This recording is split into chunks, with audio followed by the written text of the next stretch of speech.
তোমার নামটা কি? চাঁদনি। চাঁদনিকে পেয়ে গেলাম, ফেনী থেকে আসছে। ভালোবাসা মানেটা কি তোমার মতে? ভালোবাসা বলতে আমার কাছে কিছুই নেই, কারণ আমার জীবনে কোনো ভালোবাসা নেই। প্রত্যেকটা মানুষের জীবনে ভালোবাসা আসে, তোমার জীবনে কেন ভালোবাসা আসে নাই? আসেনি, সেটা কপাল। সবার তো আর ভালো হয় না, কারো ভালো হয় কারো খারাপ হয়। তুমি কেমন ভালোবাসা চাচ্ছ? আমি চাচ্ছি না কোনো ভালোবাসা নিজে থেকে। ভালোবাসা ছাড়া কি মানুষ বাঁচতে পারে?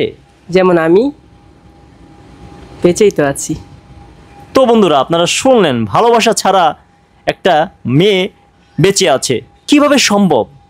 সামনে যদি সামনে যদি ভালোবাসা আসে, তাহলে কি অ্যাকসেপ্ট করবা নাকি ডিলাইট করবা? নো, কি নো? ভালোবাসা অ্যাকসেপ্ট হবে না। আগে কি কেউ ভালোবেসে ছ্যাঁকা খেয়েছো এরকম কিছু?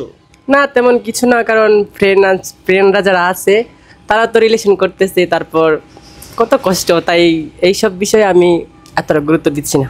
ভালোবাসা মানে কি দৈহিক মিলন? না, হ্যাঁ, দুটোটাই। মানে ভালোবাসা করলে দৈহিক মিলন করতে হবে এরকম কিছু? যেটা পবিত্র ভালোবাসা সেটা তো হয় না, আর যেটা অপবিত্র সেটা তো হবে।